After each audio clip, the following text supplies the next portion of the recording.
Começa agora o podcast da Rádio ADM. Aumente o volume e vem com a gente. Olá a todos, cheguem mais, aumenta o volume aí porque está começando o segundo episódio do podcast da Rádio ADM e aqui você fica bem informado sobre os bastidores da frequência azul do rádio, tudo o que acontece aqui e também no CFA Play, no site cfa.org.br. A gente vai trazer todos esses bastidores para você a partir de agora. E teve mais um ao vivo no CFA Play com Elisa Ventura. Ela tá aqui já pra gente repercutir o que aconteceu. Elisa, como é que foi? Conta aí pros nossos ouvintes como é que foi essa transmissão. Foi novamente uma entrevista de altíssimo nível, né, Rodrigo? Obrigada a você pela sua audiência. Pegue aí o seu cafezinho e participe aqui conosco da nossa conversa. E hoje nós estamos falando sobre a gestão de riscos na administração pública. Tivemos agora há pouco uma entrevista ao vivo ali no CFA Play com o auditor mestre em administração e editor do ementário da gestão pública, Bruno Afonso.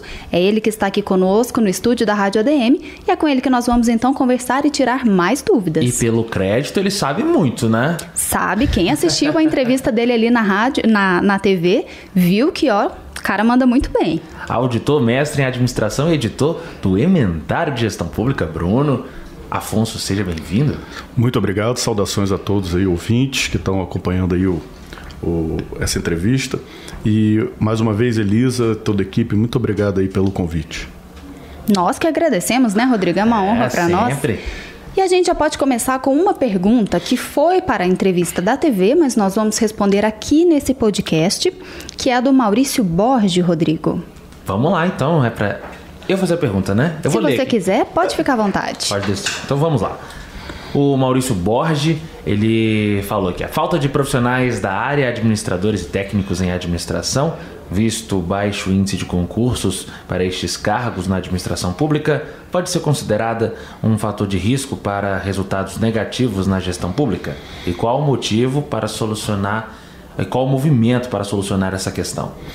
Bom, com certeza o déficit de formação profissional é um fator de risco, tanto de risco operacional, né, quanto de risco de integridade.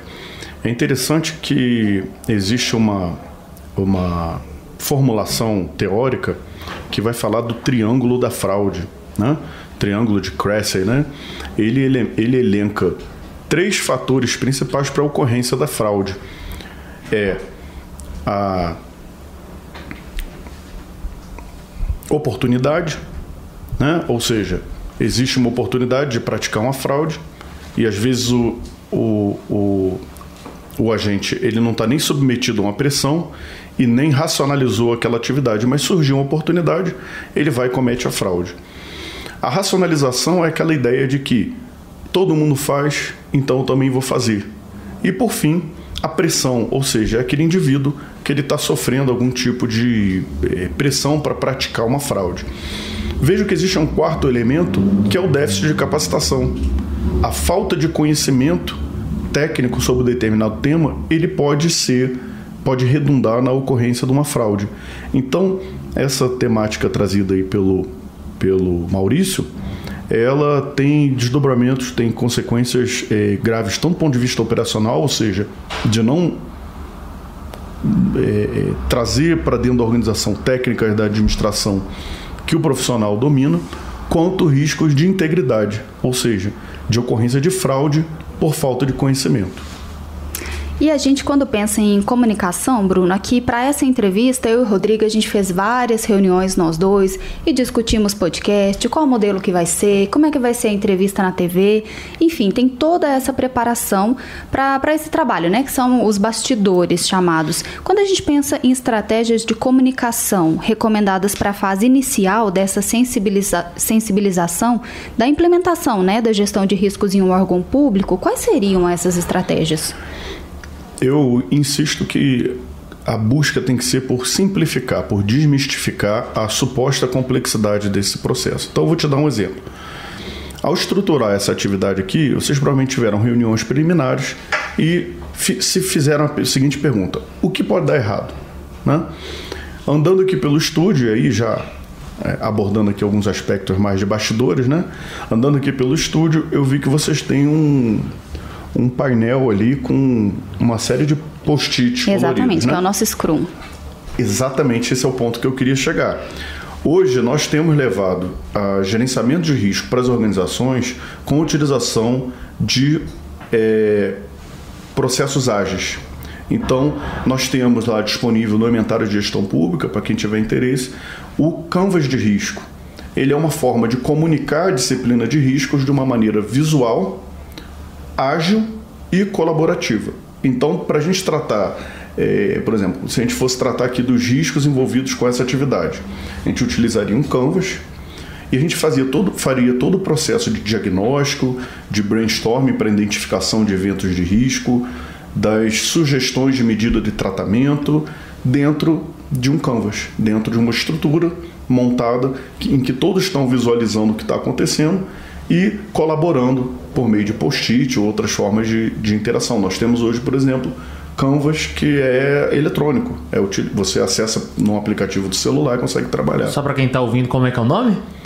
O que a gente usa para essa temática é Canvas de risco, né? Ele está lá dentro do inventário de gestão pública, tem uma barrinha superior lá que está lá, Canvas de risco, a pessoa pode baixar, está aberto ao público e eu acho que é um excelente recurso tanto de operação quanto de comunicação de atividade de gerenciamento de riscos. Rodrigo, o que você acha da gente explicar para as pessoas o que é o inventário de gestão pública? Eu estou mais do que curioso para a gente saber. Bom, o inventário de gestão pública ele é uma iniciativa que foi inaugurada em 2005, ou seja, há 14 anos, pelo professor Paulo Graziotin. Consiste, na verdade, em boletins que são emitidos 2 ou 3 por semana, sintetizando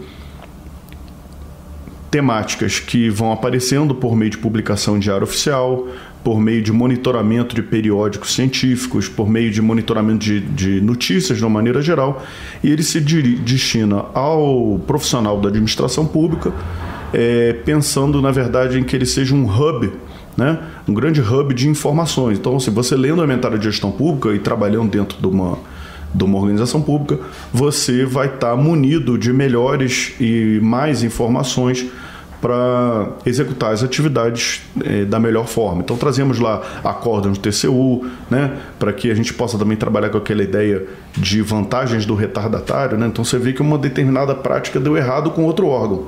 Você já pode se antecipar e adequar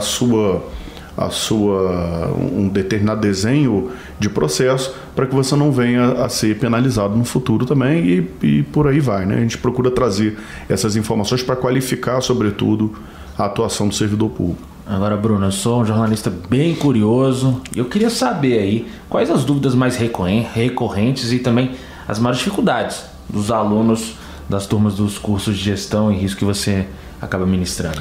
Sim, as dúvidas normalmente ficam centradas sobre como fazer. As pessoas têm muita dificuldade no como. Entender o arcabouço teórico não é assim, não tenho visto um desafio muito grande nos alunos. A grande dificuldade é como fazer.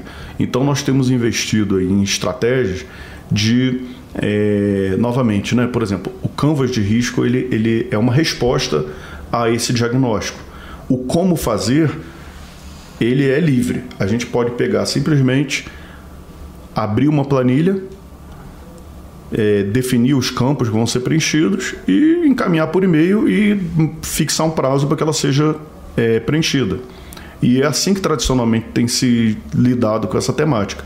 Então nós estamos propondo aí o Canvas como uma alternativa a esse modelo, diria assim, exclusivamente baseado em planilha ou em processo eletrônico, para que a gente bote as pessoas juntas para tratar do tema, né?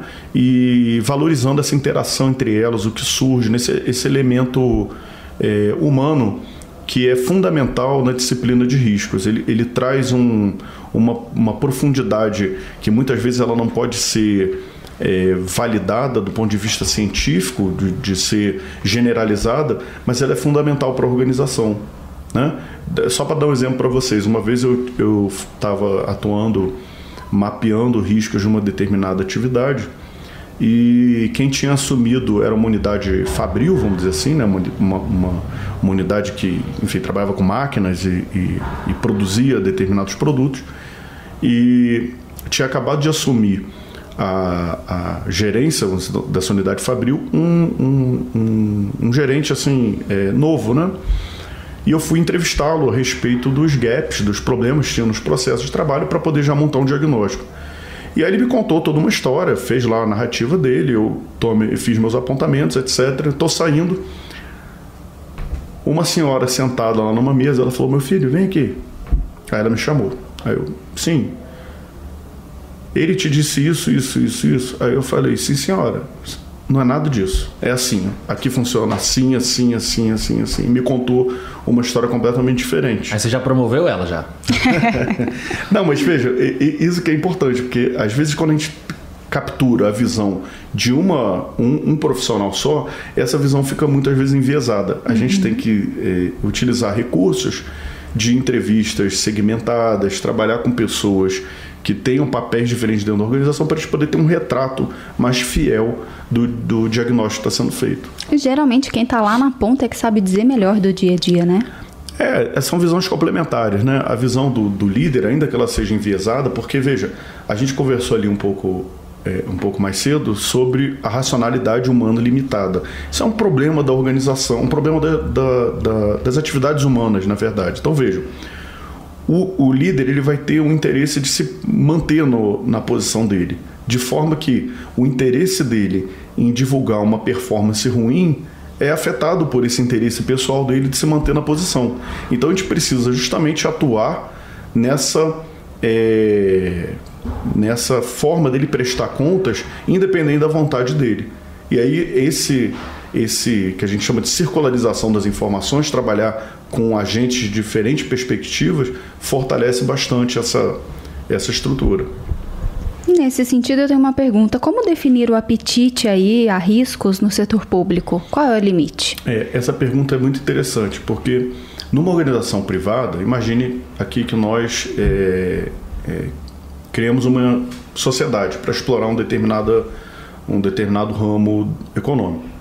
Nós teríamos liberdade para dizer o seguinte: olha, vamos firmar um contrato de risco em que a gente tenha que fazer um investimento, por exemplo, estruturar uma ilha de edição, e que o nosso contratante não precise nos indenizar caso ele não demande os nossos serviços. A gente tem liberdade para fazer isso. A gente pode fazer isso. Olha, o risco é alto, mas a recompensa também é alta, né? A gente vai conseguir auferir recursos que de outra forma a gente não conseguiria, então vamos lá. No setor público, nós trabalhamos com interesses indisponíveis para o gestor. E aí que é interessante a interface do direito administrativo com a temática da administração, da gestão, né? Veja, enquanto que na iniciativa privada você tem, pelo menos em princípio, liberdade para determinar o seu apetite a risco, ou seja, a organização só está disposta a tolerar, a aceitar riscos até esse patamar aqui. No setor público, essa capacidade ela é questionável. Por quê? A organização pública ela não é de quem toma a decisão, né? São interesses indisponíveis. Eu não posso, enquanto líder de uma organização pública, delimitar um nível de risco alto, elevado, e com isso permitir, por exemplo, enfim, que impacte negativamente na organização, porque o interesse é indisponível. Agora, Bruno, a gente está trazendo um pouco dos bastidores dessa entrevista que aconteceu no CFA Play. Como é que foi para você trazer esse assunto aqui e também ver a participação do público? Como é que isso soou para você que trabalha nessa área? É muito interessante, porque eu estava conversando com a Elisa, na minha posição atual, profissional, eu também produzo um programa de entrevista. Só que normalmente eu estou do lado de quem está entrevistado, formulando as perguntas. Entrevistador. Normalmente eu até elaboro as perguntas para que o entrevistador faça para os entrevistados. Então, assim, eu entendo o trabalho que tem por trás disso. A gente tem que fazer uma pesquisa profunda de temas que podem ser relevantes, e nem isso a gente consegue ter muita certeza. A gente mapeia. Eu digo assim, não digo as perguntas específicas, por exemplo, por que vocês estão falando de gestão de riscos? De alguma forma, isso foi suscitado como um tema de interesse, né? Então, realmente foi assim, um desafio vir aqui falar ao vivo, mas fui estimulado aí pelo amigo Eduardo Paracenso, né, que é um grande amigo e que fez esse link aí com o Conselho Federal de Administração e que eu acho que ainda vai trazer muitos frutos aqui para o CFA, porque qual é a grande vantagem da entrevista? Eu vejo assim, 2 pontos fundamentais e que me levam a trabalhar também com entrevistas. O primeiro é a possibilidade de consumo desse material de maneira assíncrona. Então, o interessado nesse tema, ele pode estar 2 horas da manhã na casa dele, no celular, e acessar.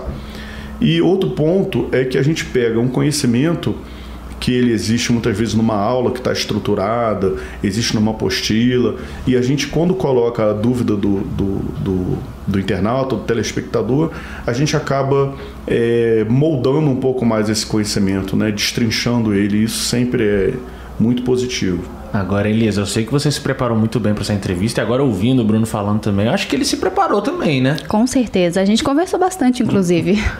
Teve esse papo de bastidores antes ali de entrar? Vocês se prepararam, alinharam? Como é que foi? Sim, com certeza. Já estamos aí trocando mensagem, né, Elisa, há um tempo. Sim. E delimitando mais ou menos o campo aqui da conversa. E chegamos aqui também, batemos um papo e você vê que faz toda a diferença trabalhar com profissionais, né? Porque a Elisa coloca as questões, faz os ganchos, né? Isso até é uma questão interessante, porque eu defendia, até um tempo atrás, que um especialista no tema entrevistasse o outro, porque aí você consegue tirar ganchos, né? Porque os dois entendem no tema. Mas você trabalhar com um jornalista profissional também é uma coisa assim que dá outro tom, porque ela não precisa saber do tema com profundidade para pegar esses ganchos, né? E consigo até, às vezes, tem aquela máxima, né? O óbvio precisa ser dito.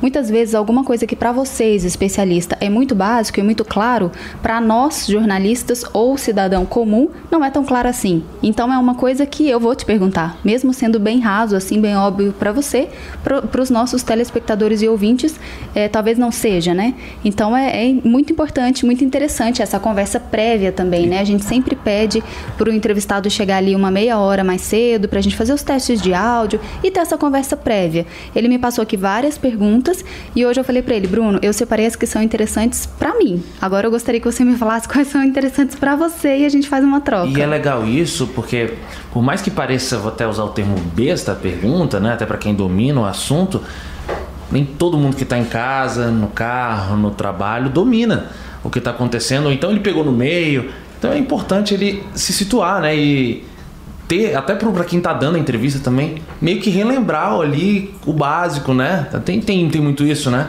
É fundamental. E ainda um terceiro passo que eu vejo assim, né, nas entrevistas, que a ENAP, por exemplo, está desenvolvendo, outras organizações estão fazendo na mesma linha,